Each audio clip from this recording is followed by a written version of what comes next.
गीता में अर्जुन को स्वयं भगवान कह रहे हैं कि उस परमेश्वर की शरण में जा, उसके लिए उन संतों के पास जा जो तत्वदर्शी हो। इसी प्रकार हजरत मोहम्मद को उनका अल्लाह कह रहा है कि कोई और पूर्ण परमात्मा है। उसको पाने के लिए उन तत्वदर्शी संत की तलाश कर। वो प्रभु कौन है, ये जानने के लिए कृपया अवश्य सुनिए जगत गुरु तत्वदर्शी संत रामपाल जी महाराज के अमृत वचन। शिवदयाल जी राधा स्वामी पंथ के शिवदयाल जी हुए, जिन आगरा से जो इस पंथ के प्रवर्तक माने जाते हैं। उन्हीं का शिष्य हुए जयमल सिंह जी। जयमल सिंह जी के शिष्य हुए सावन सिंह जी। व्यास में उन्होंने प्रारंभ किया, जयमल सिंह जी ने डेरा व्यास राधा स्वामी का। उसके उत्तराधिकारी हुए सावन सिंह जी। सावन सिंह जी ने 5 भाग बनाए संत मत प्रकाश के। उसमें चौथे भाग में लिख रखा है कि वो एक गुरु पूरा कहा जो 2 अक्षर का वेद बता। तो तुम क्या हो फिर, नकली हो? तुम्हारे पास तो है नहीं वो 2 अक्षर, दुनिया जोड़े में बैठे यहाँ पर।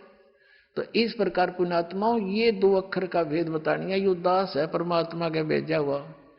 कहते हैं समझा है तो सिर दर पाओ और नीरे सदाओ।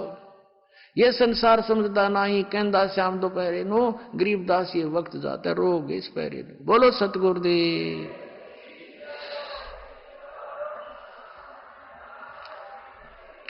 परम पिता परमात्मा पूर्ण ब्रह्म, सारी सृष्टि के रचनहार, कुल मालिक कबीर परमेश्वर जी की असीम कृपा से है आप जी ये सत्संग सुन रहे हैं। परमात्मा की असीम कृपा से ऐसा संयोग, ऐसा योग जुड़ा करता है, ऐसा शुभ अवसर प्राप्त होता है। मानुष जन्म, फिर पूरे संत की शरण, पूर्ण परमात्मा की शरण, ये असंख्य युगों के बाद ये संयोग जुड़ा करते हैं जो आज आप जी को वो समय प्राप्त है। पुण्यात्माओं, डॉक्टर को ज्ञान होता है कि पेशेंट को कितनी राहत मिल रही है। डॉक्टर कहता है कि आपका सौभाग्य है आप समय पर पहुंच गए, अन्यथा ये रोग भयंकर हो जाता। यदि और परमात्मा 100 वर्ष लेट कर देते तो ये भयंकर रोग हो जाता। पृथ्वी से परमात्मा का नामो निशान मिट जाता। पूरा विश्व चीन जैसा नास्तिक हो जाता। तो पुण्यात्मा, अब ये पुनः भक्ति एक बार फिर से मानो समाज में प्रवेश होगी। परमात्मा की असीम रजा से यह समय आप जी को प्राप्त हुआ है। परमात्मा कौन है, वो कैसा है, और वो किस स्थान पर रहता है, या उसका कोई स्थान विशेष है ही नहीं, जैसा कि निराकार कहा जाता था। परमात्मा की हमें आवश्यकता किस लिए है, हम क्यों खोज रहे हैं,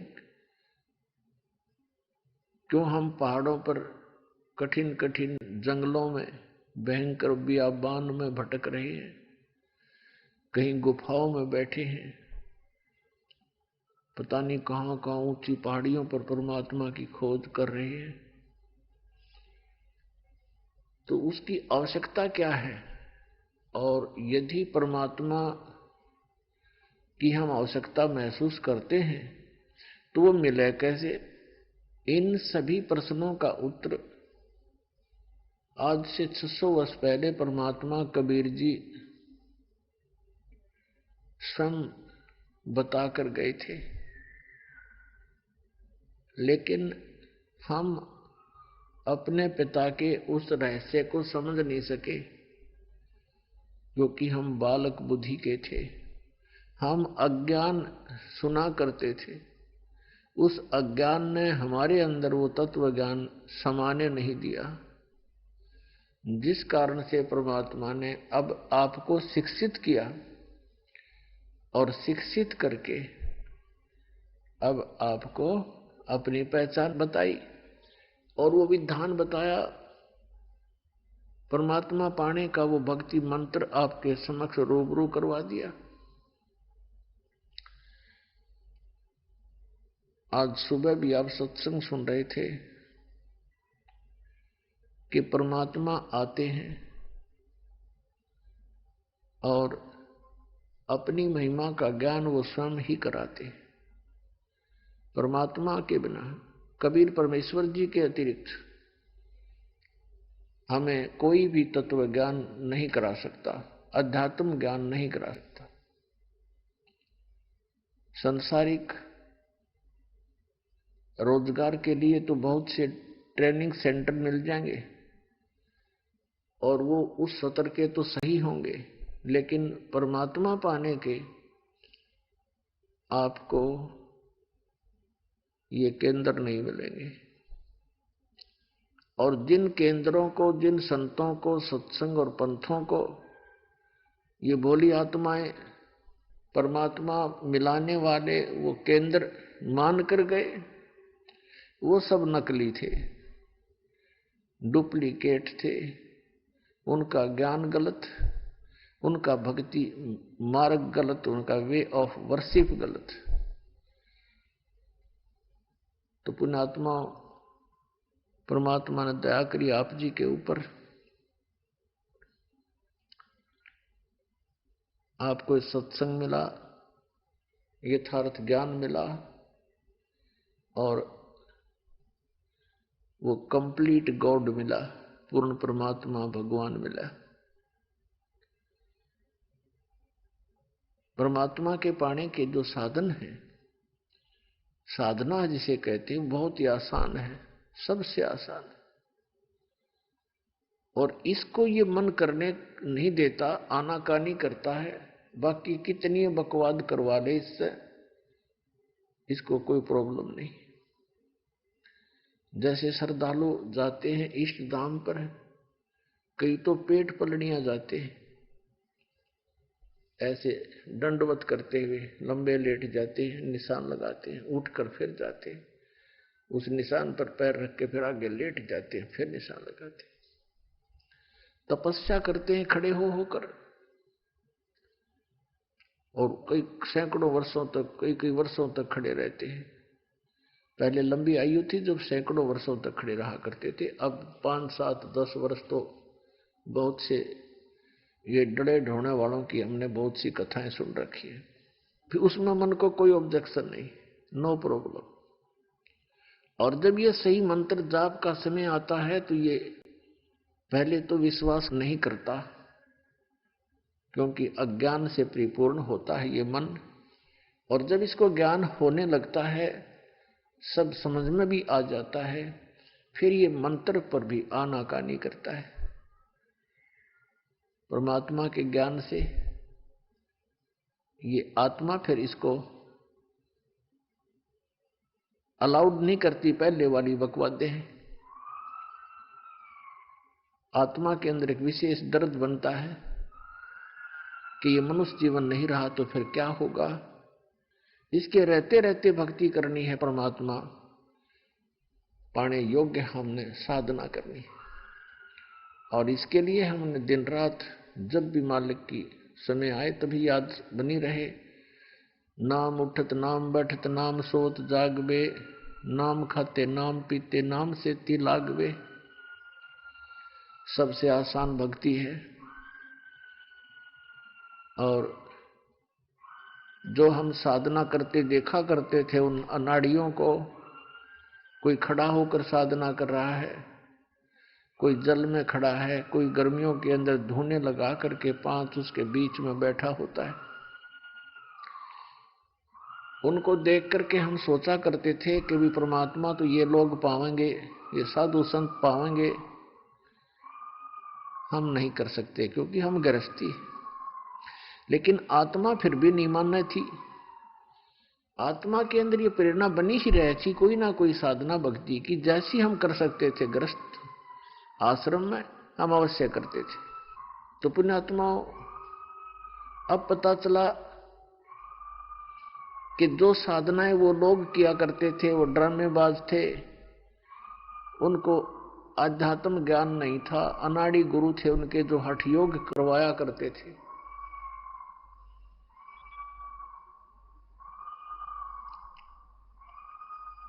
अब देखो ये गलत साधना के कारण ये क्या हालत हो रही है इस प्राणी की, जो भूत बनकर इस बहन में चिल्ला रहा है। लाउड स्पीकर भी फेल कर रखा है इसने, इतना जोर से चिल्ला रहे हैं। अपने आत्माओं, ऐसी दुर्गति प्राणियों की हम सभी की कई कई बार होली, सत साधना ना मिलने से और मनमुखी मनमाने आचरण करने से हम ऐसे ही असंख्यों बार अपने जीवन को बर्बाद करके चले गए।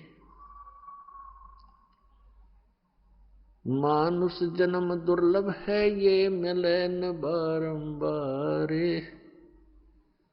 तरवर से पत्ता टूट गिरे, वो बहोर न लगता डारे। परमात्मा कहा करते, गुण तीनों की भक्ति में ये भूल पड़ो संसार। कहे कबीर निज नाम बिना, कैसे उतरो पार। तीन देव की जो करते भक्ति, उनकी कदे ना होवे मुक्ति। हमारे परमपिता परमात्मा कबीर साहब जी 600 वर्ष पहले ये आवाज लगाया करते थे कि तीन देव की जो करते भक्ति, उनकी कभू ना होवे मुक्ति।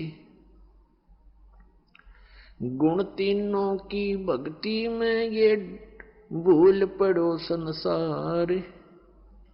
कहे कबीर निज नाम बिना, कैसे उतरो पार। ये शब्द पुण्यात्माओं जो आज दास ढोल के डंके पे इंटरनेशनल चैनल पर बोल रहा है, आज से अगर 20 वर्ष पहले भी ये बोल दिए जाते तो ये खड़दू उतरवा देते नकली संत और पंथ और ये नकली मंडलेश्वर गुरु ब्राह्मण।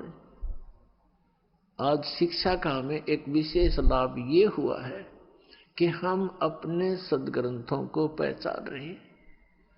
600 वर्ष पहले परमात्मा ने यह सत्य बोला था, जिसका इतना बड़ा बाउंडर बनवा दिया उन नकली गुरु और पीरों ने, ब्राह्मण और मंडलेश्वरों ने, कि कबीर झूठ बोलता है। ये क्या जाने सदग्रंथों के विषय में। और वो जो परमात्मा आज से 600 वर्ष पहले कहा करते थे, जो ज्ञान परमात्मा आज से 600 वर्ष पहले बताया करते थे, आज हमारे सभी सदग्रंथों में विद्यमान पाया। परमात्मा क्या कहा करते थे, धर्मदास ये जग बोरा ना, कोई न जाने पद निर्वाण। यही कारण मैं कथा पसारा, जग से कहिए एक राम नियारा है। परमात्मा कहते थे, धर्मदास सुन अमर कहानी, अपनी महिमा हम आप बखानी। कि ये अमर कहानी सुन ले, हमने अपनी महिमा आप बतानी पड़ी। धर्मदास ये जग बोरा ना, कोई न जाने पद निर्वाण। यही कारण मैं कथा पसारा, जग से कहिए राम नियारा। यही ज्ञान जग जीव सुनावो, सब जीवों का भरम नसावो। अब मैं तुमसे कहूं चिताई, त्रिदेवन की उत्पत्ति बाई। कुछ संक्षेप कहूं गहुराई, सब संशय तुम्हारे मिट जाई। भरम गए जग वेद पुराना, आदि राम का भेद न जाना। राम राम सब जगत बखाने, आदि राम कोई बिरला जाने। ज्ञानी सुने सो हृदय लगाई, मूर्ख सुने तो गम ना पाई। परमेश्वर कबीर साहिब जी कहा करते थे, आज से 600 वर्ष पहले परमात्मा ने ये ज्ञान अपनी प्यारी आत्मा धर्मदास साहिब जी को सुनाया था।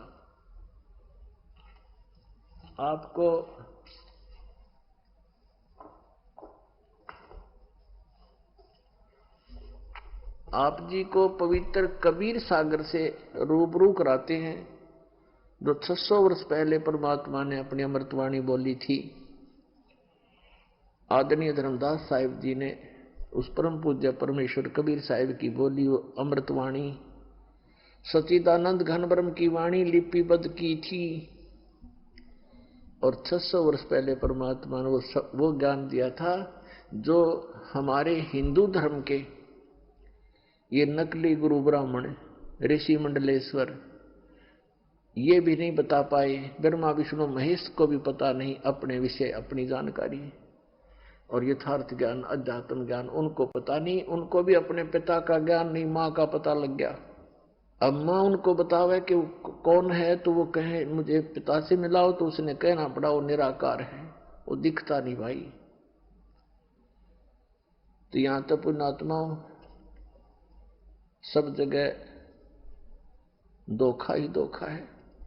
और 600 वर्ष पहले परमात्मा ने अपनी अमृतवाणी में बताया था, जो दास साहब को भी सुना रहा था, पर अब इसमें दिखाऊंगा कबीर सागर में, देखिएगा। ये है पवित्र कबीर सागर, खेमरा श्री कृष्ण दास प्रकाशन बंबई से ये छपा है। कबीर सागर ज्ञान सागर प्रथम खंड कबीर पंथी भारत पथिक स्वामी युगलानंद बिहारी द्वारा परिष्कृत, ये यहां से छपा है। मुद्रक एवं प्रकाशक खेमरा श्री कृष्ण दास, अध्यक्ष वेंकटेश्वर प्रेस, खेमरा श्री कृष्ण दास मार्ग मुंबई। ये है ज्ञान बोध बोध सागर, ज्ञान बोध बोध सागर और 21 पृष्ठ इसका। धर्मदास ये जग बोराना, कोई न जाने पद निर्वाण। निर्वाण माने मोक्ष मार्ग, पद माने पद्धति, वे ऑफ वर्शिप। निर्वाण माने मोक्ष की, मोक्ष की विधि को कोई नहीं जानता। धर्मदास ये सारा संसार विचलित है और कोई ना जाने पद निर्वाणा। यही कारण मैं कथा पसारा, जग से कहिए वो राम नहीं आ रहा। ये कबीर पंथिया ने गड़बड़ कर रखी है अपनी अपनी सोच अनुसार। इन्होंने राम के स्थान पर नाम लिख दिया। तो पुण्यात्माओं, इस दास को परमात्मा ने इसीलिए नियुक्त किया है कि सच्चाई को ऊपर लाएं, सदग्रंथों को ढंग से समझें। यही कारण मैं कथा पसारा, जग से कहिए वो राम नियारा। यही ज्ञान जग जीव सुनावो, सब जीवों का भरम नसावो। परमेश्वर कबीर जी कह रहे हैं अपनी प्यारी आत्मा धर्मदास जी को कि यही ज्ञान जो मैं तुझे सुनाने जा रहा हूं सब जीवों को बताना। जो ज्ञान मैं सुनाने जा रहा हूं वो सभी जीवों को बता देना। क्या?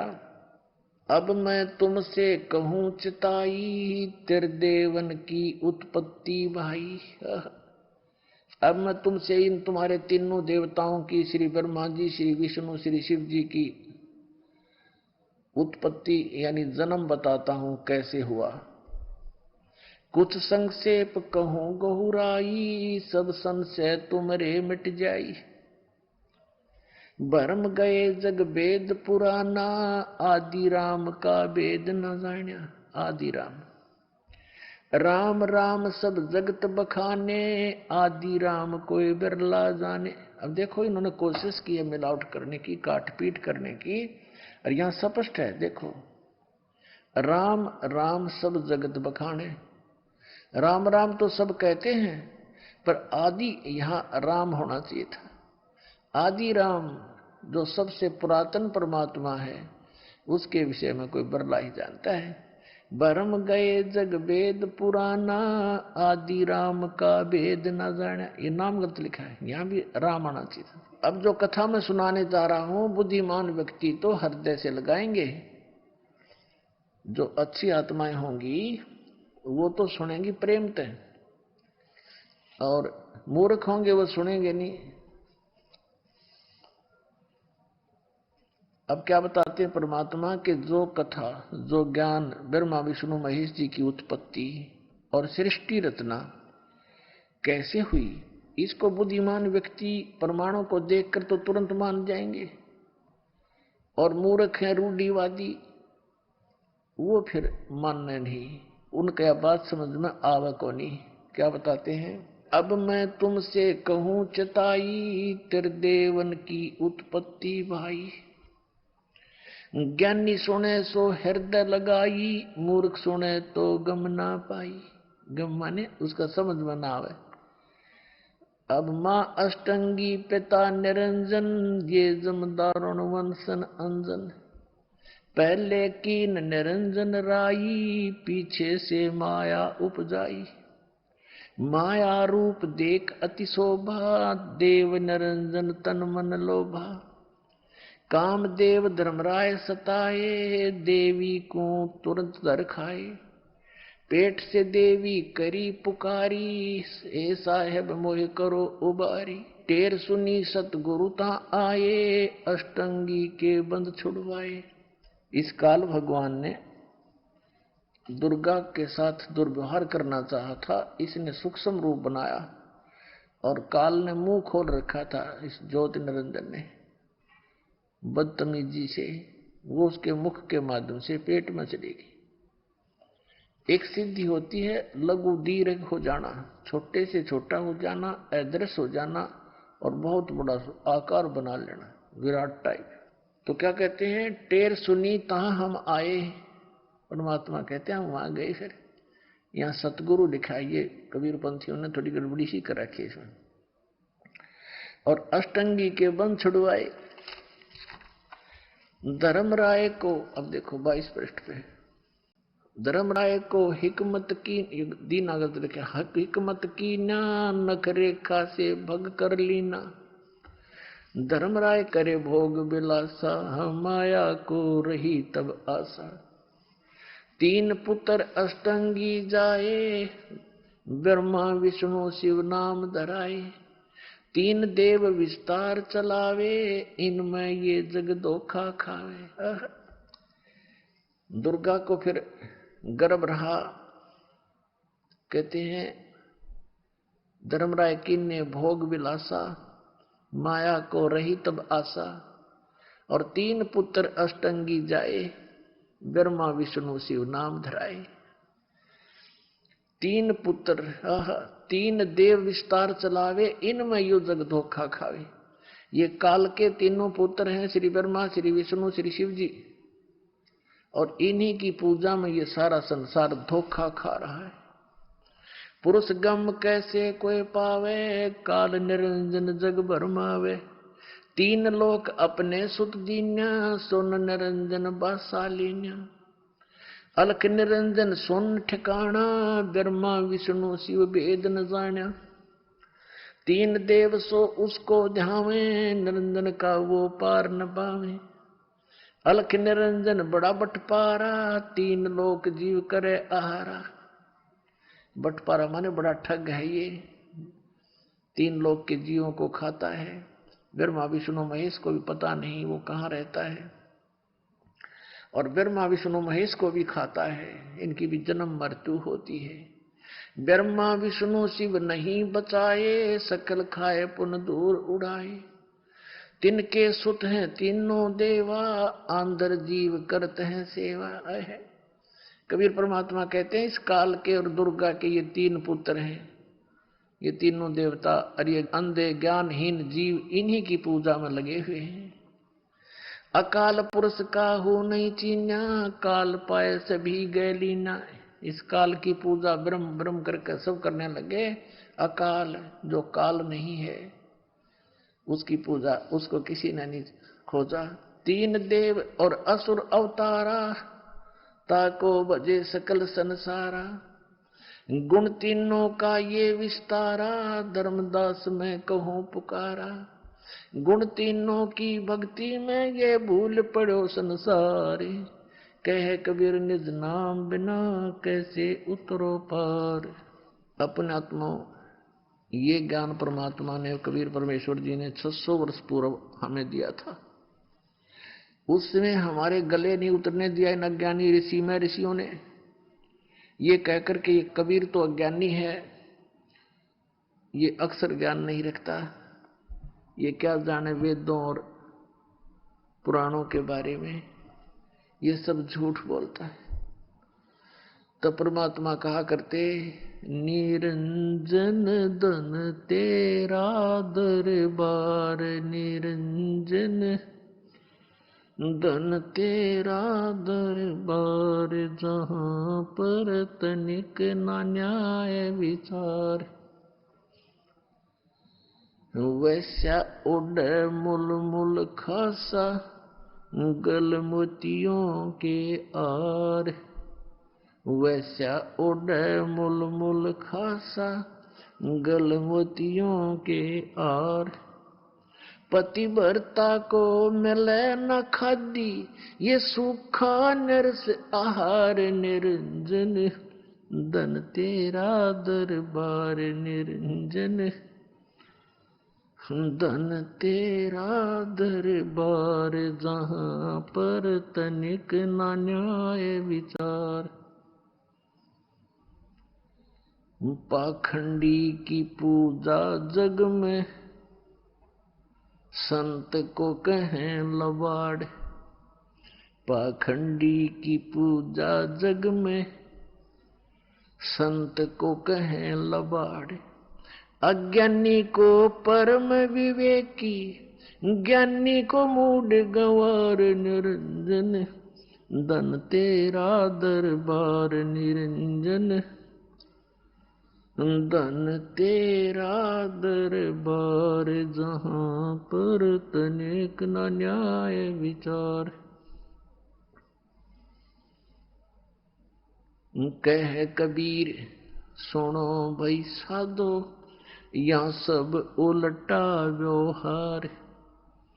कहे कबीर सुनो भाई साधो यहाँ सब उल्टा व्यवहार। सच्चों को तो ये झूठा बतावे इन झूठों का एतबार। निरंजन धन तेरा दरबार। निरंजन धन तेरा दरबार जहां पर तनिक ना न्याय विचार।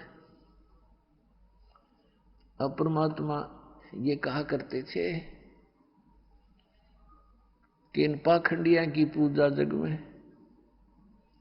और कबीर परमेश्वर को कहते हैं ये तो लबाड़ है। लबाड़ माने जो मुंह में आववाए बोल देता है, वही कह देता है कि ब्रह्मा विष्णु महेश नासवान है, इनकी जन्म मृत्यु होती है और इनकी माता अष्टंगी है, इनका पिता ज्योति निरंजन है।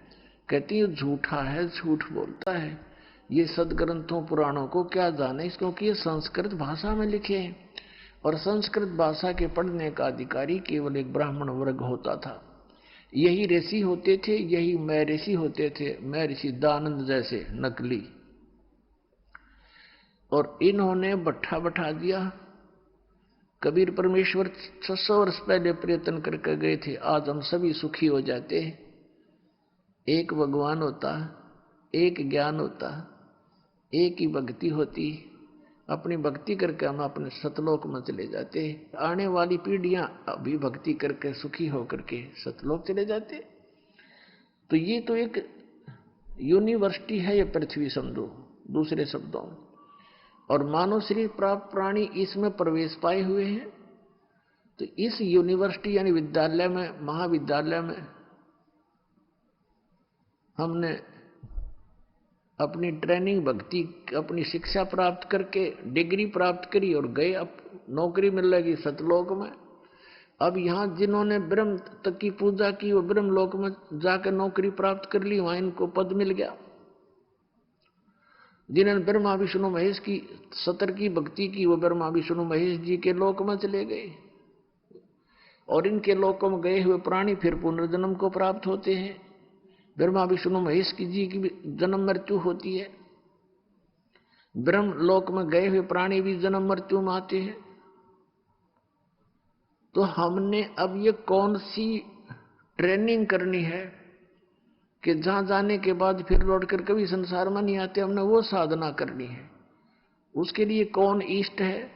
वो परम अक्षर ब्रह्म हमारा इष्ट है, और उसका नाम कबीर देव है। अब उसकी भक्ति करेंगे, हम सतलोक चले जाएंगे। अपना आत्मा अब भगवान का पता चलेगा आपको, क्योंकि हमने परमात्मा को पहचानना है। आज से 600 वर्ष पहले, सन 1398 से और सन 1518 तक 120 वर्ष परमेश्वर पूर्ण ब्रह्म इस धरती पर एक जनसाधारण की भूमिका करते हुए एक रोल कर रहे थे कि तुम इतने गरीब बनकर रहो, यहाँ की इस नकली महिमा की तुम्हें चाह नहीं हो तो आप पृथ्वीपति हैं, और जो पृथ्वीपति बनना चाहते हैं वो खाकपति हैं। लास्ट में उनके पास खक नहीं होता, और ये पृथ्वी तो काल की है, इसने धोखा देने के लिए यहाँ पर ये नकली सुख दे रखा है, इससे बचना पड़ेगा। और कहते हैं परमात्मा में विश्वास दृढ़ कराने के लिए दिखाया मालिक ने रोल करके कि जिस प्रकार मैं साधना करता हूं, अन्य देव की पूजा नहीं करता हूं, कबीर परमेश्वर जी ने बताया। और कोठी बंगले भी मेरे पास नहीं, मेरा कोई व्यापार बिजनेस नहीं, कपड़ा बुनकर कति निर्धन व्यक्ति जैसा एक आचरण किया। हमें विश्वास दृढ़ कराने के लिए कि घना धन भी आवश्यक नहीं। कोई नहीं सोचा घना धन हो, घना दान कर दूं इसीलिए मैं मोक्ष प्राप्ति कर लूंगा, फिर तो गरीबों का नंबर आता ही नहीं। लेकिन ऐसा भी नहीं है कि दान करने वाले या घने धनी लोग भी पार ना होंगे। आत्मा निर्मल हो और समर्पित हो परमात्मा पर, दोनों पार तो मोक्ष भक्ति ने करना है, और भक्ति के साथ साथ मर्यादा अनिवार्य है। तो परमात्मा ने यही बताना चाहा था कि ये माया अच्छी नहीं। टोटे में भक्ति करे, सोए सही सपूत, ये मायाधारी मस्करे ना जाने कितने जालिए ऊत। यानी सपूत तो वह जो दारिद्र हो और भक्ति भगवान की करे। राम नाम का धन जिसके पास हो गया वो तो पृथ्वीपति है। कबीर साहब कहते हैं, कबीर सब जग निर्धना, धनवंता ना कोई, धनवंता सो जानिए जिस पे राम नाम धन होवे। तो हमारे पास राम नाम धन होना चाहिए। राम नाम कौन सा? नकली नामों से जाप करने से राम नाम संग्रह नहीं होगा, वो धन संग्रहित नहीं होगा। ओरिजिनल नाम हो, पूर्ण गुरु हो, पूर्ण परमात्मा की शरण हो, तब हमारा राम नाम का धन इकट्ठा होगा। परमात्मा ने 600 वर्ष पहले कहा था, अब मैं तुमसे कहूं चिताई, त्रिदेवन की उत्पत्ति वाई। तेरे ब्रह्मा विष्णु में इसका जन्म बता दूं। मां अष्टंगी पिता निरंजन, ये जमदारू वर्षन अंजन। पहले कीन निरंजन राई, पीछे से माया उपजाई। माया रूप देख अति शोभा, देव निरंजन तन मन लोभा। कामदेव धर्मराय सताए, देवी को तुरंत दर खाए। फिर क्या बताते हैं? कि 3 पुत्र अष्टंगी जाए और ब्रह्मा विष्णु शिव नाम धराए। 600 वर्ष पहले मालिक ने बोल रखी, ये वाणी आपके रूबरू कराई, आज की लिखी हुई नहीं और आज की कोई मनगढ़ंत कहानी नहीं पुण्यात्माओं। तो अब हम पहचानेंगे अपने भगवान को कि वो परमात्मा थे जिन पुराणों को हमारे हिंदू धर्म के गुरु नहीं जान सके। ये नकली और परमात्मा का विरोध करा दिया उस समय, ऐसा जालिम विरोध करा दिया कबीर भगवान का इन नकलियों ने, क्योंकि हम अशिक्षित थे और इनको वेदों और पुराणों के ज्ञाता माना करते थे। इन खख नहीं आवा था वेदों और पुराणों का। उस परमात्मा को उबड़ते हुए तेल के कढ़ाई में डलवा दिया इन लोगों ने, सरसों का तेल उबलवा के, और चारों तरफ से दबाव दे दिया राजा पर, और परमात्मा को उस उबलते हुए सरसों के तेल के कढ़ाई में मारना चाहा, लेकिन मालिक थे बैठ के जाकर आराम थे। हर देख रहे हैं ठाठ से भगवान को, आए है अविनाशी थे वह, अविनाशी परमात्मा है वो, अमर प्रभु हैं, कुछ नहीं हुआ, बैठे बैठे देखते रहे। सिकंदर लोधी ने सोचा कि भगवान कबीर साहब जी को कुछ नहीं हुआ तो तुझे क्या होगा। मना करते करते उंगली देकर तेल की उष्णता चेक करनी चाहिए। परमात्मा ने कहा था कि इसमें हाथ ना दिए राजा, उंगली नहीं खोजी नहीं मिलेगी तेरी उंगली, क्योंकि शेख तकी जो सिकंदर लोधी के धार्मिक गुरु थे वो महान दुष्ट था। उसने कह दिया कि ये जादू तंत्र जानता है, इसने तेल की तासीर ठंडी कर दी, ये उबलता उबलता नजर आ रहा, ये उष्णता नहीं रही। तो सिकंदर लोधी ने सोचा ला मैं उंगली देकर चेक कर लूं थोड़ी सी, फिर निकाल लूंगा जल्दी सी। अब जो ही सिकंदर लोधी ने उंगली डाली, जितनी उंगली उस उबलते हुए सरसों के तेल में गई थी उतनी उंगली चढ़ देसी चढ़ चढ़ करके और कट के अलग होगी। राजा बेहोश हो गया। जब परमात्मा बाहर आए, वो पहले तो छींटे छाटे मारकर जीवित किया पानी के ठंडे पानी से, तो होश में आते ही फिर वो पीड़ा घनी थी, फिर बेहोश हो गया। फिर दोबारा सचेत किया, परमात्मा ने पकड़ के वो उंगली पूरी कर दी, कटी हुई नहीं रही। बोलो सतगुरुदेव।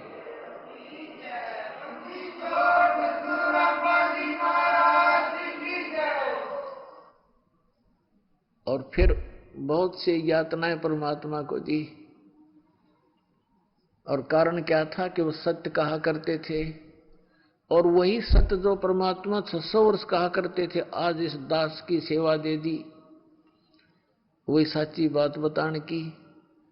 दास के साथ भी इन्होंने कैसा कर तोड़वाया नकलियों ने, क्रोथा कांड करवा दिया झूठ बोल के, ऐसे निर्मल ज्ञान को बता के वहां तो बकवाद करते हैं।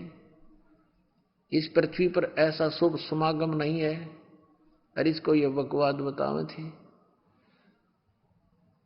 पुण्यात्माओं समर्थ हमारे साथ है, ऐसा कहर तोड़ा, इतनी झूठ बोली, इतनी बकवाद गढ़ दी। यदि मालिक साथ ना होते हमारा नामो निशान नहीं मिलता। समर्थ साथ है, उनका किया उनका चलाया हुआ ये मार्ग है। इस मार्ग में, परमात्मा के मार्ग में जो अवरोध पैदा करता है वो अंधा गधा है। एक अंधा गधा था, रेल की पटड़ी पर खड़ा बेचारा, उधर से गाड़ी आ रही थी। अंधे गधे ने सोचा तुझे कोई छेड़छाड़ करने के लिए आ रहा है। जिधर से गाड़ी आने की आहट आ रही थी उसी तरफ उसने अपने पिछले पैर कर लिए और तैयारी पकड़ दी कि ये मुझे डिस्टर्ब करने वाला निकट आएगा तो दोनों दुलत्ती मारूंगा। तैयार कर ली। अंधा खड़ा आप रेल के मार्ग में और बताओ कि मुझे डिस्टर्ब करने कौन आ रहा है। तो ट्रेन ने तो आना ही था। और अंधे गधे ने दोनों लात मारी, उठा के पटक दिया, दूर पड़ा जाके। तो इन अंधे गधे हैं जो इस मार्ग में अवरोध पैदा करेंगे, वो इंसान नहीं शैतान है। अंत में उनका उस गधे वाला ही हाल करेगा भगवान। तो पुण्यात्माओं, वही ज्ञान जो भगवान बताया करते थे, आज उन्हीं का दिया हुआ दास पे मेर करी दाता ने के बेटा खोज ले इन सदग्रंथों के खजाने में, जो मैंने बोले वचन सारे सच्चे पाओगे। वेद कतेब झूठे ना भाई, झूठे हैं जो समझे नाही। आदरणीय धर्मदास साहिब जी को परमात्मा जिंदा महात्मा के रूप में मथुरा में मिले थे। वो वहां पूजा पाठ करने गया हुआ था तीर्थ यात्रा पे, बहुत सा ज्ञान दिया। फिर परमात्मा ने अपना गवाह बनाना था, सचखंड लेकर गए, सतलोक में लेकर गए, जैसे आदरणीय नानक साहिब जी को लेकर गए जिंदा महात्मा के रूप में। बेई नदी से आदरणीय गरीबदास साहिब जी को ले गए, खेतों में गऊ चरा रहे थे, 10 वर्ष के बालक थे, जिंदा महात्मा के रूप में वहां आए और उनको लेकर के सचखंड सतलोक गए। फिर वापस छोड़ दिया इन सभी महापुरुषों को। जब धर्मदास जी वापस आए, पहले वो भले परमात्मा से ज्ञान सुना भी करते थे, लेकिन अंदर जगह ना बन रही थी, क्योंकि ये कथा सुनाने वाले एक कबीर परमेश्वर, भ्रमित करने वाले करोड़ों। तो धर्मदास जी पहले भी यही सोचा करते थे कि शायद वेदों में, किताबों में, पुराणों में जो लिखा वो सच्चा ही होगा, जो ये ब्राह्मण गुरु और ऋषि मंडलेश्वर बता रहे हैं। जब आंखों देखा ऊपर सारा कुछ कि ब्रह्मा विष्णु महेश की सतिथि क्या है, ये तो जन्म मृत्यु होती है, उनसे वार्ता कराई भगवान ने ले जा करके उनसे। जैसे आदरणीय नानक साहिब जी मर्दाना और बाला को साथ लेकर के ऊपर के लोकों में जहां तक ये पहुंच सकते थे वहां तक गए, उनसे वार्ता की और उनके सामने करवाई ताकि ये समझ सकें कि सच्चाई क्या है। तो ऐसे ही धर्मदास जी को सब ब्रह्मांड तक दिखाकर तीसरे दिन वापस छोड़ा था। फिर धर्मदास जी ने कहा था, हे परमात्मा, इसका मतलब तो ये सिद्ध है कि वेद और कतेब झूठे हैं, जो उनमें लिखा है कि ब्रह्मा विष्णु महेश सर्वेश्वर हैं। वेदों में ब्रह्मा विष्णु महेश को सर्वशक्तिमान बताया है, अजर व अमर बताया है। तो परमात्मा ने कहा, वेद कतेब झूठे नहीं भाई, झूठे हैं ये समझे ना ही। ये झूठ बोल रहे हैं कि वेदों में ब्रह्मा विष्णु महेश सर्वशक्तिमान है। ये झूठ बोलते हैं कि पुराणों में कहीं नहीं लिखा कि उनकी जन्म मृत्यु होती है। ये पुस्तक, आपके सदग्रंथ सच्चे हैं, लेकिन ये इनको समझ नहीं सके, इसलिए ये बताने वाले तुम्हारे गुरु झूठे हैं। अब उन झूठे गुरुओं की देख दिखाऊं आपको, निरी झलक, एक नहीं गुणीय झलक दिखाऊंगा। देखिएगा, पवित्र शिव पुराण, ये गीता प्रेस गोरखपुर से प्रकाशित है, सचित्र मोटा टाइप, केवल हिंदी। संपादक है हनुमान प्रसाद पोदार। और ये प्रकाशित कहाँ से है? प्रकाशक एवं मुद्रक हैं गीता प्रेस गोरखपुर, गोविंद भवन कार्यालय कोलकाता का संस्थान। इसके आपको 98वें पृष्ठ पर ले चलते हैं। रुद्र संहिता 98वां पृष्ठ, संक्षिप्त शिव पुराण, यह है रुद्र संहिता। और हम यहां से नीचे से शुरू करेंगे, यहां से। ये 5वां अध्याय के अंत में यहां से लिंक हो जाएगा आगे का जो हम पढ़ना चाहते हैं। अपने पुत्र नारद की यह बात सुनकर लोक पिता मह ब्रह्मा वहां इस प्रकार बोले। नारद ने सृष्टि रचना के बारे में पूछा। ब्रह्मा जी को जैसा ज्ञान था वो यहां सुनाया 6ठे अध्याय में रुद्र संहिता और पृष्ठ नंबर 99 पर। ब्रह्मा जी ने कहा, ब्रह्मन देव शिरोमणे, तुम सदा समस्त जगत के उपकार में लगे रहते हो। तुमने लोगों के हित की कामना से बहुत उत्तम बात पूछी है। जिस समय समस्त चराचर जगत नष्ट हो गया था, सर्वत्र अंधकार ही अंधकार था, उस समय तत् सद ब्रह्म, इस श्रुति में जो सत सुना जाता है एकमात्र वही शेष था। 100 पृष्ठ पे, जिस परब्रह्म के विषय में ज्ञान और अज्ञान से पूर्ण उक्तियों द्वारा इस प्रकार विकल्प किए जाते हैं। उसने कुछ काल के बाद द्वितीय की इच्छा प्रकट की। उसके भीतर एक से अनेक होने के का संकल्प उदित हुआ। तब उस निराकार परमात्मा ने अपनी लीला शक्ति से अपने लिए मूर्ति माने आकार की कल्पना की। फिर वो क्या बना देखिएगा, जो मूर्ति रहित परम ब्रह्म है उसकी मूर्ति भगवान सदाशिव है। ये सदाशिव कौन है? ये काल है, आगे पता लगेगा। ये ब्रह्म है, ब्रह्मा विष्णु महेश का पिता है। अर्वाचीन और प्राचीन विद्वान उन्हीं को ईश्वर कहते हैं। उस समय एकाकी रहकर स्वेच्छानुसार विहार करने वाले उन सदाशिव ने अपने विग्रह से स्वयं ही एक स्वरूप भूता शक्ति की सृष्टि की। विग्रह माने शरीर से। अब यो ब्रह्मा विचलित है। कबीर परमात्मा ने इनको ज्ञान देने की चेष्टा भी की थी, पर उनसे सुना हुए ज्ञान को दूसरी तरह घुमाकर बता रहा है कि सदाशिव ने अपने शरीर से एक स्त्री की उत्पत्ति की, जो उनके अपने श्रीअंग से कभी अलग होने वाली नहीं थी। उस पराशक्ति को प्रधान प्रकृति गुणवती माया जो काल के शरीर से निकली, उसके क्या नाम है? बुद्धि तत्व की जननी तथा विकार रहित बताया है। वह शक्ति अंबिका कही गई है। उसी को प्रकृति, दुर्गा को प्रकृति भी कहते हैं, ये याद रखना। सर्वेश्वरी त्रिदेव जननी ब्रह्मा विष्णु महेश की जन्म देने वाली तीनों की माता। आइए अब हम उन श्रद्धालुओं के अनुभव जानते हैं जो जगत गुरु तत्वदर्शी संत रामपाल जी महाराज जी से दीक्षा प्राप्त कर चुके हैं तथा उनके द्वारा बताए गए भक्ति मार्ग पर चल रहे हैं। नमस्कार सर। सत्साई जी। सर आपका क्या नाम है? मेरा नाम बादर दास है। मैं रुद्रप्रयाग जिले से आया हूँ। केदारनाथ के नज़दीक मेरा घर पड़ता है और उत्तराखंड से रहने वाला हूँ। सर आप क्या काम करते हैं? मैं मिस्त्री काम करता हूँ जी।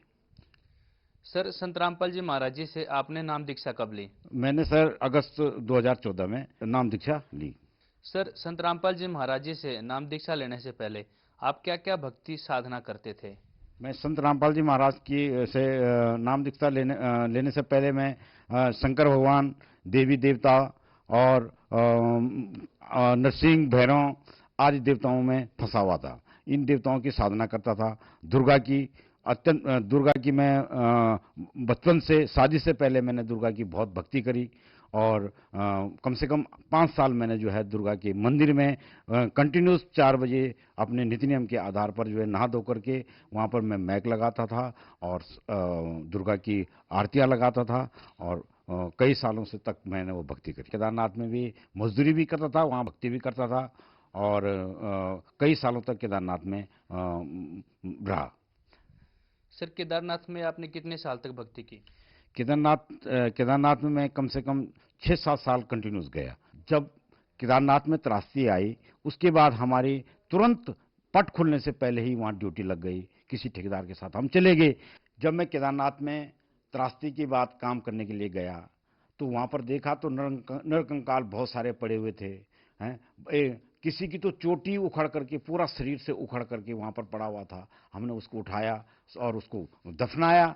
तब मेरे को लगा कि ये कैसा मोक्ष धाम है, जिस मोक्ष धाम से लोग मोक्ष के लिए आए थे और उनको मृत्यु को प्राप्त हो गए। घर से खुशियाँ लेके आए थे कि लेकर के जाएंगे भगवान से और जा कर के पता ही नहीं चला कब वो चले गए।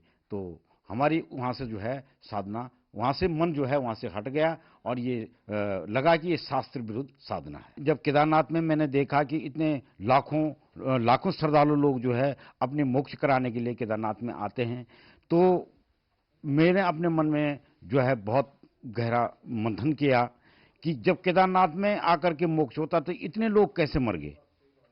तो इस विचार से जो है तो मैंने अपने मन को बनाया कि ये साधना जो है ठीक नहीं है, ये साधना ठीक नहीं है। और जो भक्त लोग बेचारे छोटे बड़े बूढ़े बेचारे वहाँ पर मर गए हैं और मोक्ष के लिए आए थे तो मर गए। तो इस कारण से जो है वो मेरा मन वहाँ से जो है हट गया। सर अभी आपने बताया कि आप उत्तराखंड के देवी देवताओं की पूजा करते थे, आप ब्रह्मा विष्णु महेश की पूजा करते थे, आप देवी की पूजा करते थे। फिर आप केदार धाम में काम भी करते थे और वहाँ पे आप पूजा भी करते थे। ये सब पूजा करने से आपको क्या कोई लाभ हुआ? सर जी, मैंने कई सालों तक ये साधना करी, इन देवी देवताओं की पूजा करी, जिससे कि मुझे लाभ के बजाय हानियाँ ही हानियाँ हुई। मेरे परिवार में हमेशा कलेश रहता था। मैं केदारनाथ से आता था, पैसे कमा के आता था, रास्ते में आकर के दारू पी के घर जाता था और अपनी पत्नी से हमेशा कलेश रहता था। 5-5, 6-6 दिनों तक हम खाना भी नहीं खाते थे। तो फर्स्ट में जब मैं दुर्गा की पूजा करता था, तो दुर्गा की साधना करने पे दुर्गा ने मुझे जो है लाभ के बजाय दुख ही दिए। ऐसा दुख दिया कि मैं जो मैंने अपने लिए कुछ बनाया था संसार में अपने काम चलाने के लिए, वो मेरे से छीन लिया। और मैं दारू पी करके लोगों से झगड़ा करना और गाली गलौज करना, गांव में मैं सब बदनाम था। तो इस देवी देवताओं से मुझे लाभ के बजाय बिल्कुल कोई लाभ नहीं, हानियाँ ही हानियाँ हुई और घर में कलेश ही कलेश रहता था। पत्नी जो है बहुत ज़्यादा बीमार रहती थी, उसको हर वक्त सिरदर्द रहता था। सिरदर्द रहने के बाद जो है वो कभी हमेशा खाना नहीं बना पाती थी। मैं इतना दुखी था कि हॉस्पिटलों में चक्कर काटते रहता था। श्रीनगर में कभी 15 दिन भर्ती रहना, कभी 1 महीना भर्ती रहना, फिर दवाई लेकर के जाना, घर में 2-4 दिन फिर ठीक रहना, फिर यहाँ आ जाना। उसके बाद इन दवाइयों से फिर उसको एकदम से बस प्रॉब्लम हो गया, एक साइड उसका सुन हो गया था। जिस सुन होने से जो है फिर हम गांव में अपने देवी देवताओं पे आश्रित हो गए कि भाई ये देवी देवता हमारे ऊपर लगे होंगे। नरसिंह भैरव, उसकी पूजा करी। उसकी पूजा करने के बाद उस पर बलियाँ मारी कि ठीक हो जाएगी, लेकिन नहीं, उससे भी बहुत ज़्यादा बीमार हो गई। फिर हॉस्पिटल आए, हॉस्पिटल में भी 1 साल तक इलाज चला। उसके बाद वो जो है दवाई खाने के बाद जो है फिर उसके हाथ पैर जो है सुन्न होने लगे। अब सुन्न होने लगे तो उससे जो है हमारे जो है परिवार की स्थिति बहुत खराब हो गई। सर, आपके उत्तराखंड में एक और प्रथा बहुत ही प्रचलित है, जैसे कि भी आपने बताया कि हम सुख प्राप्ति के लिए देवी देवताओं को बकरी आदि जीव जंतुओं की बलि देते हैं। तो सर, बलि देने से क्या हमें लाभ प्राप्त हो सकते हैं? शास्त्र के विरुद्ध जब हम भक्ति कर रहे थे, दंत कथाओं के आधार पे हमें ज्ञान नहीं था, तो हम लोग जो है भोली आत्मा जो है इन झूठे गुरुओं के चक्कर में पड़ गई जो है बलियों को जो है मारते हैं। और पंडित कहते हैं कि भाई बकरा लाओ तुम्हारा ठीक हो जाएगा। इस कारण से जो है अनजाने लोग जो है हम उसी में फंसे रहते थे और उसके उन बकरों को मार करके अपने को ठीक करने के बजाय और दुखी हो जाते हैं। सर, फिर आप संत रामपाल जी महाराज जी के शरण में कैसे आए? जब मुझे एक भगत हरिंदर दास जी से एक ज्ञान गंगा पुस्तक मिली और उन्होंने मुझे सदगुरुदेव रामपाल जी महाराज जी के विषय में जो है वो बताया और ज्ञान गंगा पुस्तक मुझे दी और मैंने उसको पढ़ा और मैं तुरंत जो है बरवाला जाने की तैयारी करने लगा। तब तक संजय दास जी भगत जी हैं, उन्होंने जो है मुझे समझाया कि भगत जी देखा देखी गुरु शिष्य बन गई, किया ने तत्व विचारा है, गुरु और शिष्य के दोनों के सिर में ठोके काल बंजारा। तो उन्होंने मुझे समझाया। मैंने कहा देखो भगत जी, ये सदगुरु रामपाल जी महाराज जो ज्ञान बता रहे हैं ये सत्य ज्ञान है, ये शास्त्र के अनुकूल ज्ञान है और मैं समझ गया हूँ। मैं ये ज्ञान जो है सच्चा ज्ञान है, मुझे जाना है। उन्होंने मुझे जो है तुरंत टिकट बुक किए। मैं पूरी फैमिली जो है सदगुरु रामपाल जी महाराज की शरण में गया और नाम लिया। सर, आप देवी देवता भैरव भूत की पूजा करते थे, केदारनाथ पे जाते थे, फिर आप संत रामपाल जी महाराज जी के शरण में आए। तो सर, ये जो आप पहले भक्ति साधना कर रहे थे, ये भक्ति साधना छोड़ने से क्या आपको कोई हानि हुई? नहीं जी, मुझे ये भक्ति साधना छोड़ने से हानि कुछ नहीं हुई। मेरे घर के अगल बगल भूत भैरवों के मंदिर बना रखे हैं, मेरे बगल पड़ोसी अगल बगल, लेकिन परमात्मा सदगुरुदेव रामपाल जी महाराज के नाम स्मरण करने से ही भूत भैरव हमें कोई हानि नहीं पहुंचा सकते। मेरी पत्नी को एक साइड में जो है एक साइड में जो है सुन्न हो जाता था, जिससे कि मैं काफ़ी हॉस्पिटलों के चक्कर मारता था, 2-4 दिन ठीक हो जाते थे, फिर उसके बाद जो है फिर दवाएं लेनी पड़ती थी। ऐसे करते मैं कई 3-4 साल तक जो है दवाइयों के चक्करों में पड़ता रहा। लेकिन जब परमात्मा की शरण में आया तो परमात्मा की नामदान लेने के बाद जगत गुरु तत्वदर्शी संत रामपाल जी महाराज जी की कृपा से मेरी पत्नी की एक साइड की बीमारी उसी जिस दिन नामदान लिया उसी दिन से खत्म हो गई, और तब से अब तक हम दवाई कुछ नहीं लेते। मुझे इतनी खांसी होती थी, मैं जो है बगैर दवाई के 1 मिनट भी मुझे खांसी बंद नहीं होती थी। मैं कम से कम एक दिन में 3 मंडल बीड़ी पीता था, दारू पीता था, इतना पीता था कि मेरे परिवार में कलेश हमेशा होता रहता था। जगत गुरु तत्वदर्शी संत रामपाल जी महाराज जी की चरण में आने के बाद मेरी एक दिन में मैंने पता नहीं कितने प्रयास किए, कितने देवताओं से मैंने मन्नत मांगी कि हे मालिक मेरी बीड़ी छोड़वा दो, मेरा घर बर्बाद हो गया। लेकिन मालिक किसी देवी देवता ने मेरे ऊपर ये कृपा नहीं करी। लेकिन जब मैं परमात्मा की शरण में गया, बरवाला तक मैंने अपनी जेब में बीड़ी रखी। भक्त लोग जो मेरे साथ गए थे, हरेंद्र भगत जी, उन्होंने कहा कि भगत जी तुम्हारे बस का नहीं है। लेकिन मालिक की दया, जब मैं अंदर गया, जब मैं 3 दिन रहने के बाद जब मैं बाहर आया, मैं सोचता था मैं दुनिया में सब कुछ छोड़ सकता हूं, मैं बीड़ी सिगरेट नहीं छोड़ सकता। लेकिन जगत गुरु तत्वदर्शी संत रामपाल जी महाराज जी की कृपा से आज मैं बीड़ी पीना तो छोड़ करके मैं बीड़ी को हाथ लगाने तक भी बहुत घृणा करता हूं, और जो लोग मेरे सामने भी पीते भी हैं मैं उनसे कहीं दूर हो जाता हूं, है।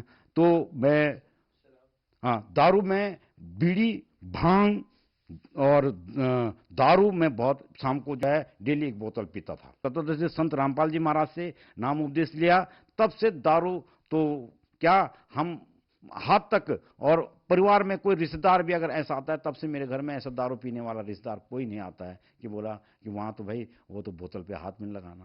तो भाई तो परमात्मा की कृपा से जो है आज मैं नशा मुक्त हूँ। सर, संत रामपाल जी महाराज जी से आपने जब नाम दीक्षा ली, नाम दीक्षा लेने के बाद आपका नशा छूट गया, सर ये कैसे संभव हुआ? जगत गुरु तत्वदर्शी संत रामपाल जी महाराज शास्त्र के अनुकूल ज्ञान देते हैं। वो परमात्मा धरती पे आए हैं, और सदगुरु रामपाल जी महाराज जो मंत्र देते हैं, वो मंत्रों में इतनी बड़ी शक्ति है कि कोई भी नशा है वो छोड़ सकता है और अपने जीवन को जो है सफल बना सकता है। सर, अभी आपने बताया कि आप नशा करते थे और आपने बहुत ज़्यादा कोशिश की नशा छोड़ने की, लेकिन नशा छोड़ नहीं पा रहे थे।